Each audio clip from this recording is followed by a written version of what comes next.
Interesting लगा जब अखिलेश यादव ने ये कहा कि बुलडोजर हम चलाएंगे 27 में और सारे बुलडोजर गोरखपुर की तरफ चलेंगे। अब सवाल ये है प्रेम जी कि जो बुलडोजर चलाने पर सवाल उठाते थे वो अब आज खुद बुलडोजर चलाने की बात करते हैं। अब ये एक तरह से एंडोर्समेंट है बुलडोजर मॉडल का, या फिर जैसा कि भाटी जी कह रहे हैं कि ये तंज जरूर कसा होगा, लेकिन एक बात तो माननी पड़ेगी कि बुलडोजर मॉडल एक ऐसा मॉडल बन गया जिसकी चर्चा देश भर में हो रही है। प्रेम कुमार जी, और मैं इसीलिए इंटरेस्टेड हूं कि क्या 27 में या फिर उससे पहले उपचुनाव में इस बुलडोजर पर भी वोट पड़ेंगे। सुचारिता जी, इस बुलडोजर जो एक्शन है इसको सपोर्ट करने वाले पहले सोचे कि उत्तर प्रदेश में क्या इंक्रोचमेंट रहित हो गया है। उत्तर प्रदेश क्या इंक्रोचमेंट है ही नहीं उत्तर प्रदेश में, सारे इंक्रोचमेंट वाले मामलों को निपटा दिया है।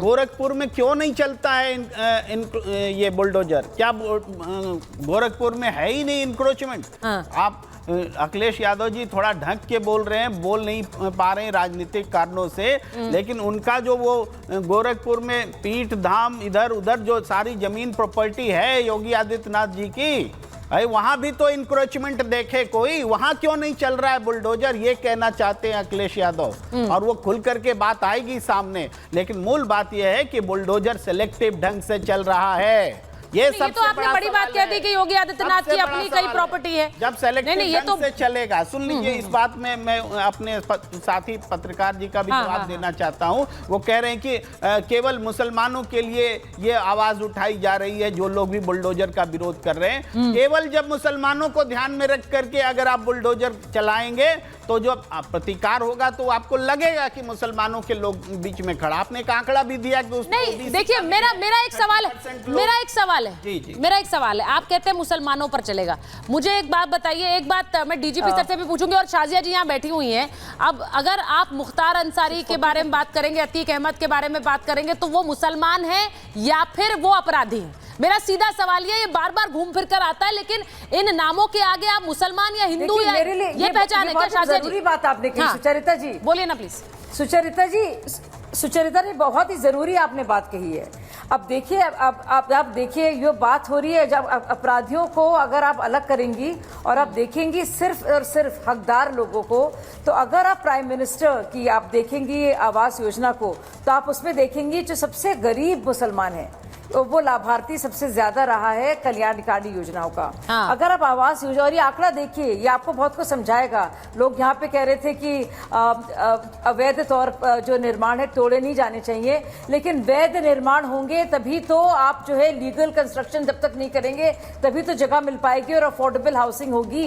आपको सोल्यूशन तो देना होगा, आप क्रिमिनलिटी को तो नहीं। देखिए शाजिया जी, नीचे चल रहा है, से ज्यादा लाभार्थी जो है वो माइनॉरिटीज रहे हैं। इसमें देखिए मिनिस्टर ऑफ स्टेट का ये जवाब राज्यसभा में आया है कि जितने भी घर बने हैं उसमें से 13% घर जो हैं मुसलमानों को दिए गए हैं। उसमें क्रिश्चियंस भी हैं, विकास दुबे और विजय मिश्रा और उसमें श्रीकांत त्यागी, ये सारे नाम जो नीचे चल रहे हैं ना, आप देख रहे हैं प्रेम जी, भाटी जी, ये सारे मुसलमान नहीं है, ये उनके नाम चल रहे हैं जिनके अवैध निर्माण पर बुलडोजर चला है। तो इसमें से हिंदू मुसलमान हम कन्वीनियंटली अपने लिए चुन लेते हैं। डीजीपी सर को एक बार लाइए। डीजीपी सर, मैं इसमें नाम इसलिए पढ़ रही हूं क्योंकि ये अवैध निर्माण करने वाले लोग हैं, इनके अवैध निर्माण पर बुलडोजर चला है। मैंने अभी कहा कि सुप्रीम कोर्ट में भी डिटेल्स जाएंगी और वो कोर्ट तय करेगा, लेकिन इसमें तो नाम कई आप अब हम तय कर लें, हमें हिंदुओं के नाम पढ़ने, मुसलमानों के नाम पढ़ने, नाम तो उनके हैं जो अवैध निर्माण कर रहे थे, उन पर बुलडोजर चला।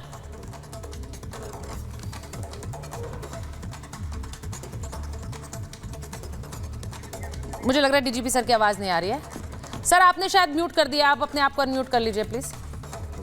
सुचरिता जी, ये जात पात बिरादरी और धर्म ये हम राजनीतिक मित्रों की निर्णय पे छोड़ते हैं, क्योंकि उनके चश्मे का पावर मुझसे बहुत ज्यादा है। कानून की किताब में न हिंदू लिखा है, न मुस्लिम लिखा है, न जात लिखी है, न अगड़ा, न पिछड़ा, न पीटीए और पीएनडी, पता नहीं कौन कौन से एक्रोनिम्स आपने खोज लिए हैं। कानून कहता है दोषी या निर्दोष, आरोपी या मुलजिम या मुजरिम, और उसके ऊपर कानून की परिभाषा के अंतर्गत अगर है तो प्रसाद मिलने ही वाला है। और ये जो है ना किसान इन्हीं के ऊपर क्यों चल रहा है, इन्हीं के ऊपर इसलिए चल रहा है। और सुचरिता जी मैं बता दूं, सारी जिंदगी मैंने बुलडोजर चलाया है, तो समझ करके और बुद्धि और सर्जिकल तरीके से। न उसमें दिल लगता है, न उसमें कोई बहुत ज्यादा स्वविवेक लगता है। अगर आप उसके पैरामीटर में आते हैं, नाजायज कंस्ट्रक्शन है, 1 सेकंड और लूंगा मैं।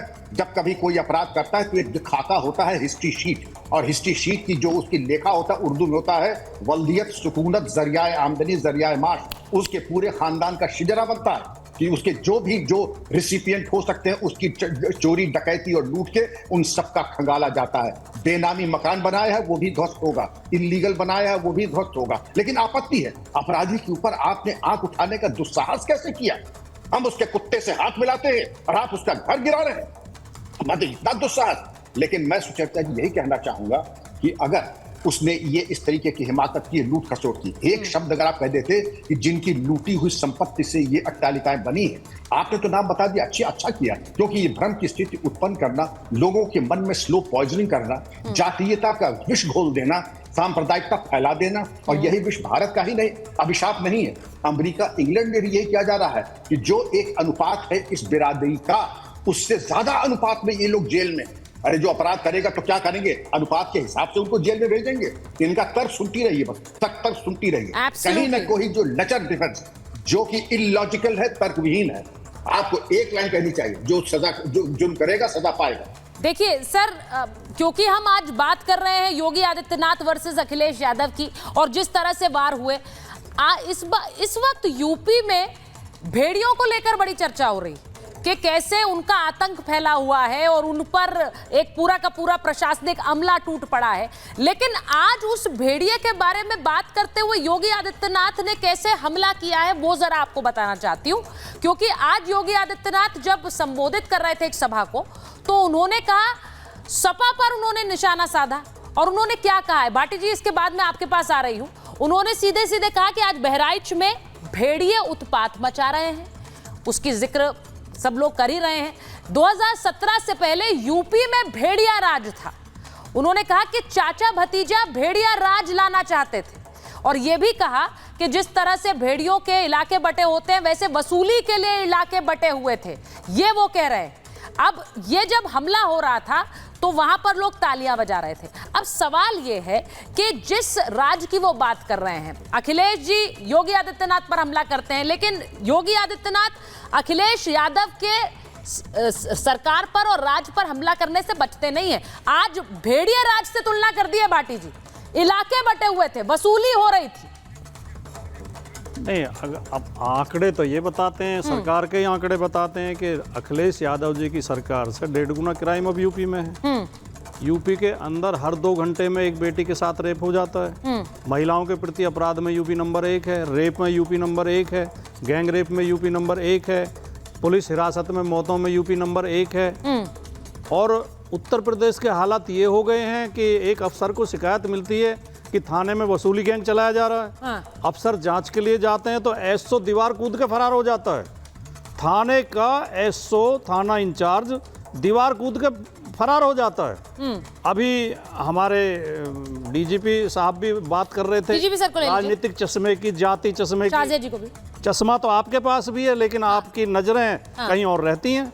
नजरें घुमाओ तो आपको दिखाई देगा कि उत्तर प्रदेश के मुख्यमंत्री जो 16 अपराधी गिरफ्तार होते हैं छेड़छाड़ में लखनऊ में, उनमें से केवल 2 के नाम विधानसभा के अंदर लेते हैं, एक यादव का, एक मुसलमान का। तो जातिवादी चश्मा किसके पास है?